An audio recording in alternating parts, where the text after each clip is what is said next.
The week that was something that hasn't happened for the Lamar men's basketball team in quite some time, 12 years to be exact.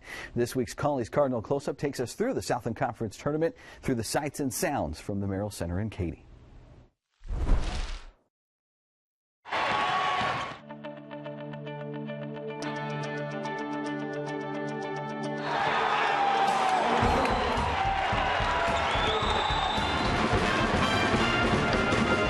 Sometime in the next couple of days, we got to quit letting teams get back in it if we get a lead.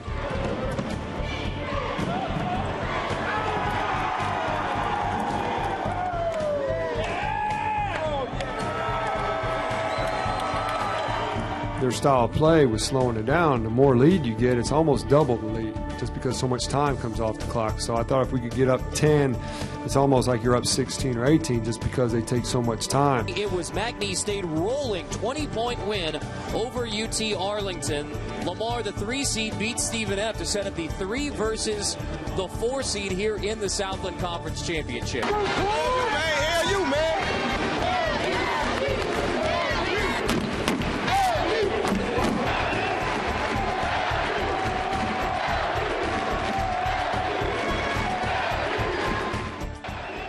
Unbelievable when I walked out. I mean, our fans have been great at home, but to come up here in a tournament, you know what it reminded me of is when Kansas plays in Kansas City in the Big 12 tournament. I mean, they have such an advantage when they play there. We had the advantage tonight because our fans. I mean, that helped us. I mean, they were unbelievable. They were up the whole game, and I don't think we could have done it without, especially when a team makes a run on you.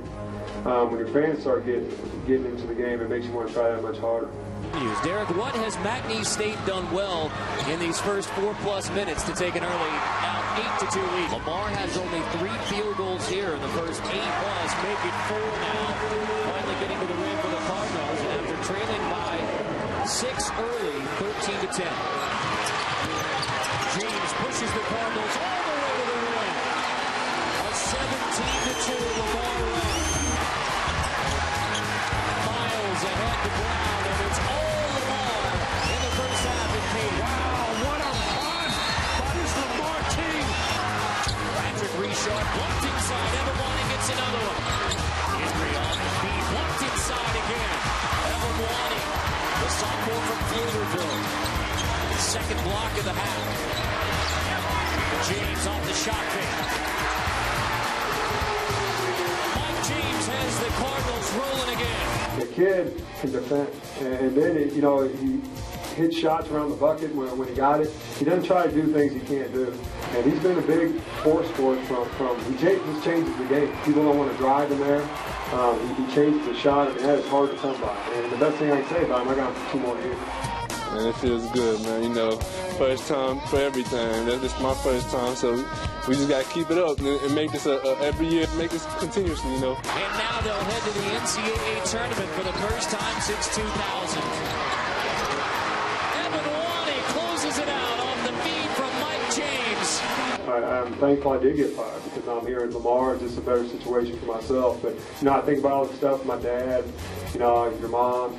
I had Coach Parcells called me yesterday. I knew it was serious when I got a call from Coach Parcells. So, but I just wanted went for a university took a chance on me. I'm a guy that got fired. I had only coached 3 years. I had 1 mediocre year, but nothing, to be like, we got to hire this guy. And, Dr. Simmons, Larry Tidwell, Billy Tubbs, they took a chance on me. I mean, 3 years in a row not making the conference tournament. I mean, I'll wait for that if this is the result right here, So, I mean, it was a long, hard season, and we did it, man. So, I mean, I couldn't ask for nothing more. I mean, and he's been here for 4 years, man, and this finally happened. I mean, now we're going to the NCAA tournament, so hopefully we can win that. Why not? I'm ready to win. And Pat Knight, his first NCAA tournament as a head coach. I'm sure his dad, Bob Knight, the Hall of Famer, is proud of his son, Pat. Yeah, he'll be ecstatic. I mean, he gets emotional, just after wins now. I mean, he told me there's nothing worse than watching your own son coach. But he was so happy when we called him, after our last game. Just said, hey, you don't win. It's been an incredible year for you for your first year. But I know he's really ecstatic. I mean, the ESPN guy told me, he's keeping track of the phone. Mr. Musburger, I mean, he knows we're going to have a good dinner if we win that night. If we don't win, he doesn't really want to go out to dinner with my dad. So I look forward to talking to him. But I owe him everything I do and I am. I learned from him. You know, I could only see the last 2 minutes. You brought me into the last 2 minutes. And, you know, I thought back over all the years. I've been in basketball for almost 50 years now. And I think that may be the nicest day I've ever had in basketball today. Last 6 games, boy, did they ever respond. Perfect. Blew out just about everybody.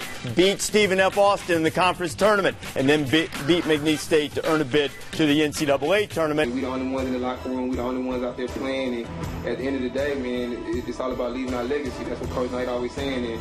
And we said we want to be the team that, you know, brought Lamar basketball back. And we stayed focused. We had tunnel vision, and we did it. So, I mean, Coach Knight, we use that as motivation. When you little this and you're a basketball player, this is what you always think about. You think about you shooting the ball, 5 seconds left, hit the game winner, win the championship. So, I mean, this is big. I mean, we're going to party tonight, have fun, bask in the win, and tomorrow we're going to get back to business. So greatness, no matter how brief, always sticks with people. And so these guys will be a big part of the Lamar family. They'll be a part of my folklore.